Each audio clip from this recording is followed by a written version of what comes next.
Hi, I'm Gigi Gaskins at the House of Secrets comic book store. I'm, and I'm here with Man of Action's Joe Casey.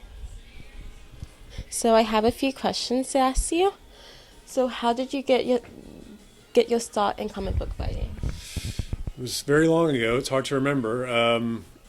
I started doing no money, black and white, independent work. That was my goal to do it that way. And then I met a lot of guys out here who were already writing comics professionally, and just got very lucky. And one of them helped me get into Marvel Comics. And once I got my foot in the door, I jammed the rest of my body in. Was this always your goal growing up? Yes, loved comics from when I was a kid and always wanted to work in the business in some capacity. Everybody starts out wanting to be an artist because that's what you see on the page. And then I realized I couldn't draw, but still wanted to tell stories. So moved over to the writing part of it. And I still can't believe I actually have the job, but it worked out. What was your favorite comic book growing up? Um, I was mainly a Marvel kid. Those were the comics that I knew best. So things like the Avengers was probably my big book um, growing up. That was the one I liked the most. Yeah. And is there a certain writer that has influenced you? A lot of writers have influenced me, both in and out of comics. The list would be very long and probably very boring to a lot of people.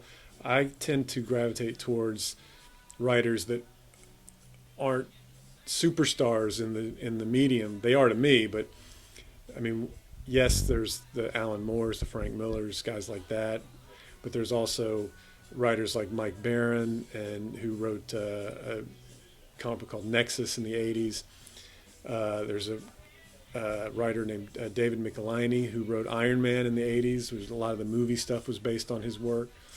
Um, Steve Englehart, writer from the '70s, who's was a big deal to me. So there are guys that were just in the trenches doing their work that influenced me the most because they had the job. That was Yeah. kind of the biggest influence. Those guys had the job that I wanted. Okay. So how did you set yourself apart from other creators when you first got started? Um, I think I just really worked hard. I mean, not that everybody doesn't work hard, but I figured I didn't know if I was the most talented guy in the room, but I figured I could be the hardest worker. So I brought everything that I had built up inside me to that point to bear, all my influences, both inside and outside of comics. And I kind of crossed my fingers and hoped that the sum of those parts would translate into some kind of individual voice for myself. Um, and it took a while. It took probably several years to become something close to the writer that I wanted to be. So I just worked and worked and worked, and I thought if every writer has the cliche is 1,000 pages of bad writing in them to get out before the good stuff happens. I wanted to get those 1,000 pages over with as soon as possible. So I just worked and worked like a dog early in my career. Took every gig that was offered because I just wanted to get better. Just wanted to keep getting better. Okay, so what has been your favorite Ben 10 series to work on? Well, the original one that we created is, I mean, that has a soft spot in my heart because it was the first time around. Even though we created the show and wrote some episodes, we were more consultants than anything else. Now, on the newest version, we're executive producers, story editors. We have a lot more responsibility on a day to day basis. So, time will tell if this version, becomes my favorite. But so far, it's the one that most reflects our vision of the property and our vision of the character. So what goes into being an executive producer? Well, we generate the stories. We come up with the different elements that are going to be in every season, whether it's new aliens or new villains or whatever, all that comes from us. We sort of shepherd the process from springboard to outline to storyboard to voice record to final edit. We just have our fingerprints on every part of the process. So it's a lot of work, but I think the show is more reflective of what we feel like the whole thing should be at the end of the day. Okay, so going from Ben 10 to your comic book series Sucks, which one do you prefer working on? Like a more mature element or something for like all ages? Well, it's to me, there's room for both, and for me personally, it's like counter programming. If I get too sick of the all ages stuff, then I can roll over to my more mature readers' work and feel like I can cut loose there. And when that stuff gets to be too heavy, I can go back to the kids' stuff and kind of take it easy a little bit. So at this point, it's a kind of a schizophrenic career for me, but I don't think I can operate any other way because I need one to balance out the other. What was your thought process behind the Sex series? Well, I don't do that many ongoing series anymore. So if I was going to do one, I wanted something with a premise that I felt had a lot of room for exploration. And I thought that I'd come out of the superhero genre. I'd done a lot of work at Marvel and DC with their biggest superhero icons. So I wanted to take that trope of the mass vigilante and explore it from a different angle, which in this case was what happens after that superhero retires and what kind of life does he have for himself, what kind of life can he have for himself after he's devoted everything to this one pursuit.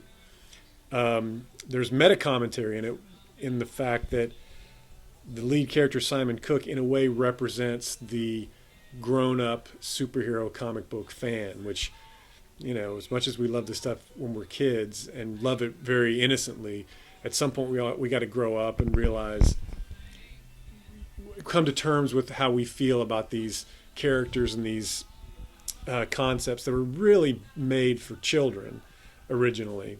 And as generations of fandom have grown up with it, we've held on to these things kind of with a tight grip, have had trouble letting them go. So the character of Simon Cook in Sex also has that trouble letting go of his old life. And for me, as a writer and as a person who loved comics growing up and still loves them and still gets a kick out of superhero comics to a certain degree, I wanted to explore that in a certain way. And it certainly allowed me to do that. And it's got there's a lot more to the book. There's a big sprawling cast of characters, but that to me was the main emotional focus of the book. Yeah, well, yeah, because like it seems pretty interesting because like it's very different from like a typical comic book. That's good. Yeah, well, I think it's a good thing. Yeah, it's good to have new, fresh ideas. So how do you continue having like fresh ideas like that? Well, it's my job, isn't it? Yeah. It's what I've always wanted to do. So if it's one of those things where if I wasn't doing it for a living, I'd probably be doing it on my own time anyways. Some people just have that mindset where they're just coming up with ideas and coming up with stories or coming up with characters, and I've just been able to scam my way into being a career.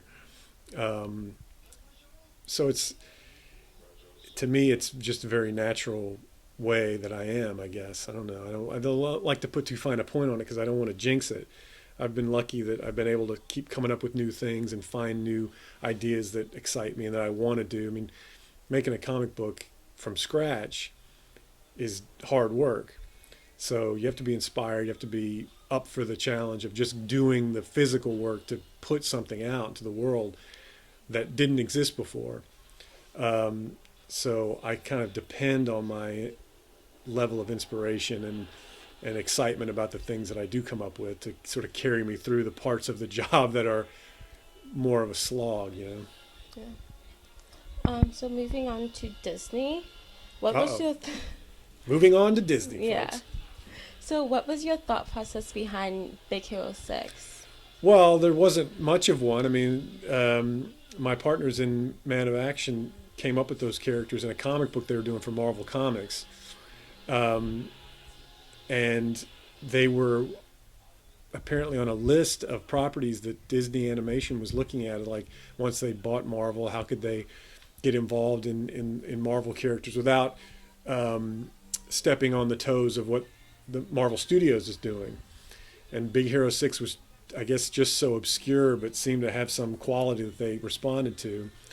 From there, it was just those guys at Disney Animation just going to town with it and really making it into not just an adaptation of a comic book or comic book characters, but that movie has a great story, has great stakes and great emotions, and you get into the characters, and they just really made a great movie out of it. So we're obviously thrilled. I mean, they did a tremendous job, and I guess the proof was in the success of the film, and now there's going to be a animated series with the characters, and it just keeps rolling. So do you have any upcoming projects you could speak on? I have a new comic book from Image that's coming out starting in July called The New Lieutenants of Metal, which is about a very hardcore superhero team of headbanging heroes who fight various villains. It's not the deepest idea. It's not the most emotional idea, but it's hopefully it'll be for people who pick it up a roller coaster ride, just a fun time. Which is, sometimes these things are just pure entertainment, and I like doing that stuff too, and that's kind of what this is. Okay. Well, thank you.